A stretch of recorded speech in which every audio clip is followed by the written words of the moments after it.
Hey kids, I'm Polly the paleontologist. Are you ready for an adventure today? Well, I have a special field trip set up for you. Doing well? Before we get started, paleontology is the study of animals, plants, and other organisms that lived so many years ago. And I want to take you along with me, so let's get going, kiddos. Woohoo!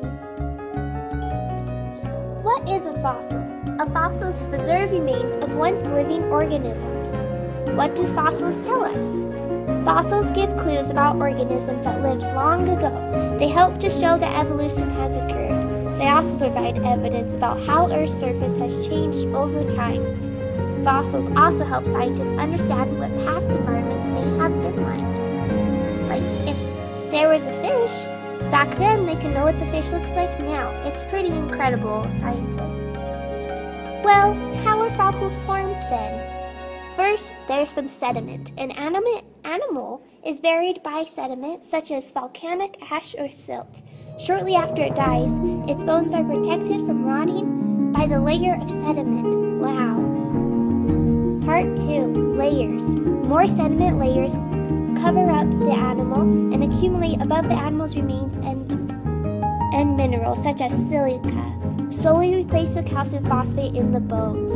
Number 3. Movement.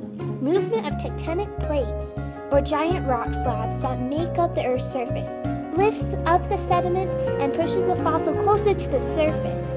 Erosion is the last effect on how fossils are formed. Erosion from rain, rivers, and winds wears away the remaining rock layers.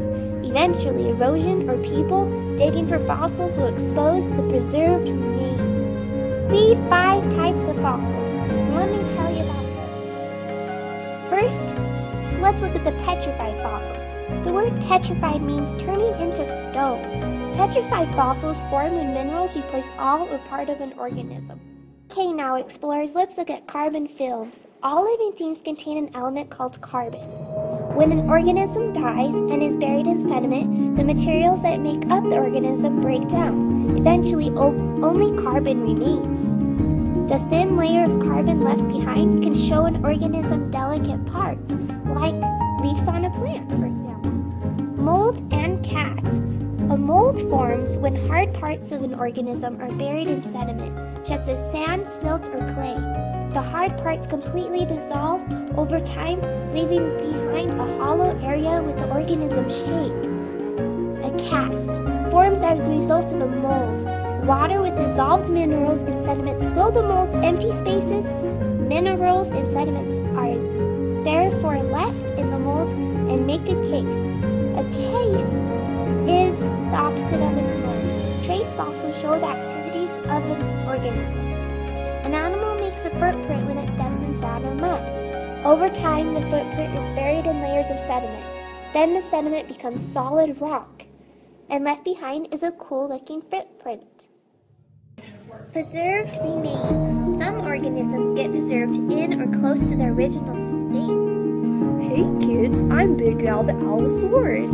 My nickname is Different Lizard. You know, I lived about 160 million years ago during the Jurassic period, and I was very big. I was 35 to 40 feet long as 2 pig python snakes. That's incredible. And I weighed over 2 tons to over 5 tons. I was so large. And you know what? I had characteristics, and there were things about me I'm gonna tell y'all. So I had sharp claws that I used to rip my food up, and they were 6 inches long. Teeth up to 4 inches long. Man, I was a predator. And guess what? I lived in Utah just like you do, but I lived so many years ago. The Allosaurus was designated the Utah State Fossil in 1988. More Allosauruses have been found around Utah than any other dinosaurs. In fact, in just one site, there were 60 dinosaurs found in that one spot. Once again, my name is Big Al the Allosaurus. Stay tuned for next time, kids. This is the end of your tour. Goodbye now.